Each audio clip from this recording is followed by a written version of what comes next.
Hi guys, and welcome to my channel. If you're new here, I am Shanee, and if you're returning, welcome back. You are greatly appreciated. Today I'm going to share with you guys a few fragrances that I think a lot of people hype up, but they're really not worth the hype in my opinion. Now I'm going to give you that disclaimer because I don't want anybody coming for me saying, oh, I love that fragrance, you don't know what you're talking about. This is my opinion and it's my body chemistry. I do not mean to offend anyone that wears this fragrance because it might be your signature scent. It might work well on you. It just doesn't work good on me at all. So if you're interested in hearing what I think just wasn't worth the hype in my opinion, keep on watching. My first fragrance, guys, that I really didn't think was worth the hype that a lot of people talk about. And I know a lot of these fragrances, a lot of people are going to say, no, they're great. You don't know what you're talking about.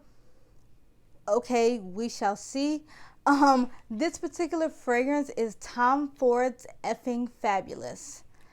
This particular fragrance, guys, a lot of people liked it, and for some reason it just did not blend in with me.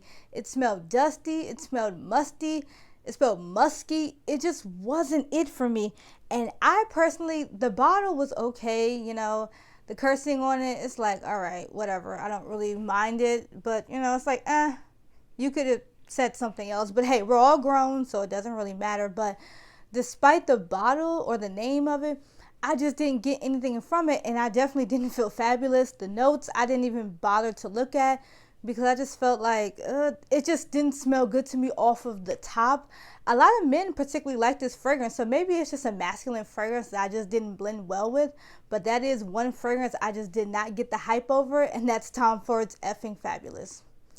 Another one that I did not get the hype over was Celle Libre. This particular fragrance got so much commercial time, there was so much publicity that I went and tried to go, and I knew I had to get the sample of this fragrance.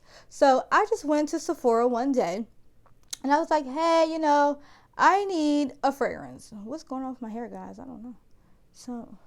Okay. So I was like, well, I just want to try the fragrance because everybody else is talking about it. Cool. I got a sample of it. I just was like, I'll get around to it. I never even got around to it. So then one day I happened to just spray it. And I'm just like, this was a couple months ago. And I'm like, this is what people were talking about? Maybe it's old. I'll get a new one. Went to Sephora, got a new one. Still didn't get the hype over it. I was like, this is what everybody's talking about? Okay, cool. So I wrote down a few things. The bottle is gorgeous. That's the first thing. So if you see the bottle, you'll know that it's about this tall. It has the YSL label around it, and the cap is exquisite. The atomizer was fine. So it's not, as far as presentation is considered, because the presentation of the fragrance is amazing, but the performance is just not. The longevity is not. I also said that it's okay. It's just an okay fragrance. It's safe. The projection, if you're looking for that, that is not this. And in my opinion, I just didn't see anything that was worth the hype. Another one that I did not see or did not understand the hype about. You guys are going to kill me because I know a lot of women that wear this fragrance. And I'm not saying it's bad. I'm not saying it's bad.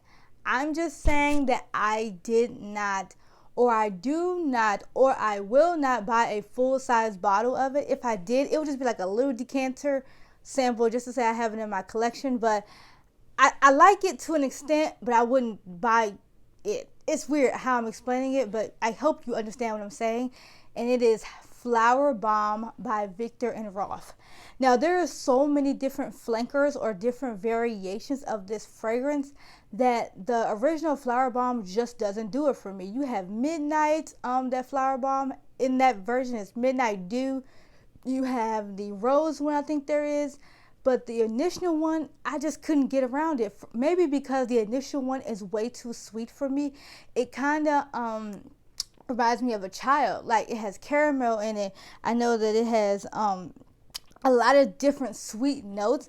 And to be very honest with you, one thing I wrote about this fragrance down is that Flowerbomb kind of reminds me of Levi's Belle, but Levi's Belle gives me a dry down of a musk, and that's why I like it preferably over the Flowerbomb.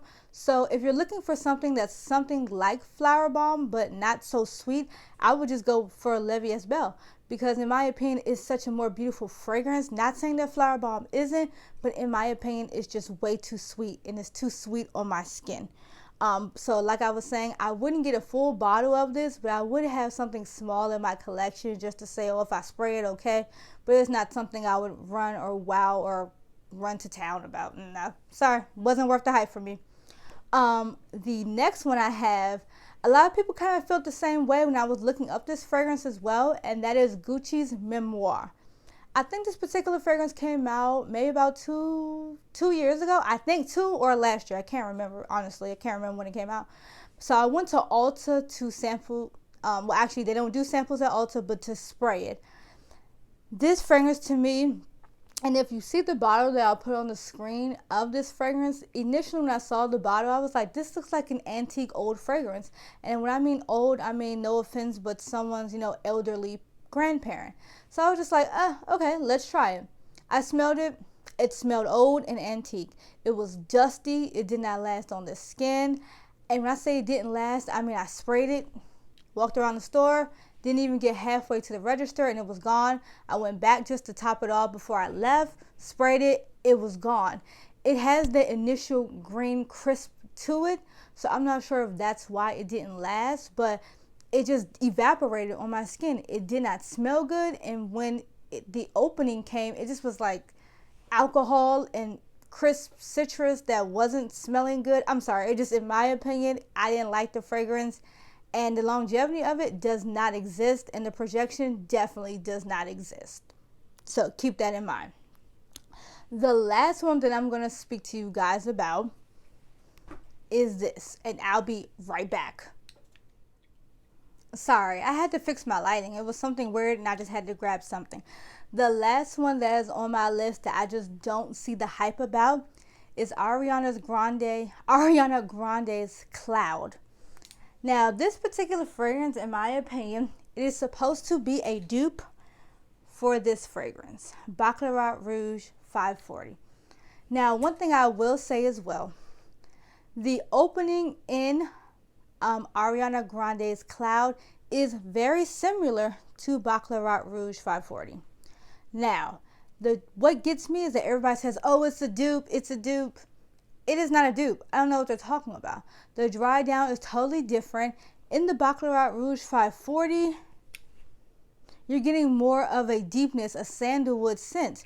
Versus in the Cloud, you're getting a fruity scent. So I'm not sure. And if a person tells me I can get $100 fragrance, the Ariana Grande, and it can be the same as a $300 fragrance, I'm sorry, I would, of course, go with that $100 fragrance. But when you're saying that to me, I'm expecting it to be the same if it's a dupe, and it is not. The opening is the same, and that is it. The base note, not the same. The middle note is not the same. So one thing I did see, so the notes in it is so many: pear, lavender, praline, cream, whipped cream, musk, coconut. So it is a lot sweeter than this. This has no sweet notes in it. The molecules in this are totally different than the Ariana Grande, although the opening is still the same. That's about it. And so this particular one I see is not worth the hype because it's compared to this. Now, when you see this and you see this, to me, it kind of looks like Ariana's Grande. It kind of looks like Cloud to me is childlike. And when I mean childlike, I mean like a toy. Like it looks like something I could just flimms around. And I don't like my fragrances to look childish. Even in packaging, I'm like, I don't like the way it looks.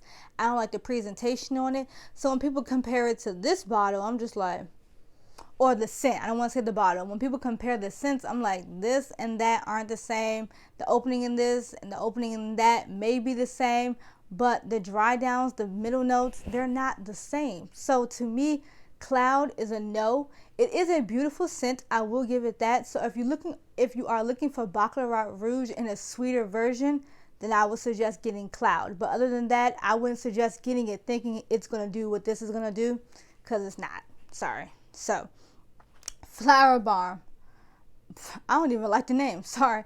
Flowerbomb, Gucci Memoir, Effing Fabulous, Libre, and Cloud, in my opinion, are just not worth the hype. This is my opinion.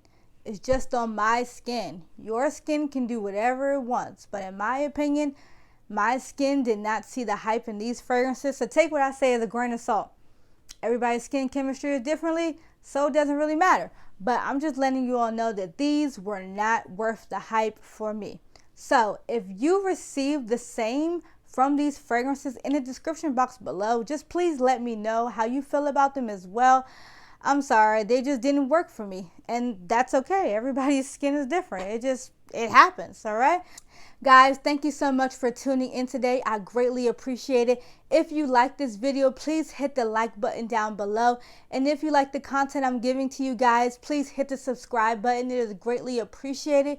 And until the next video, guys, be safe and know that you are loved. Bye.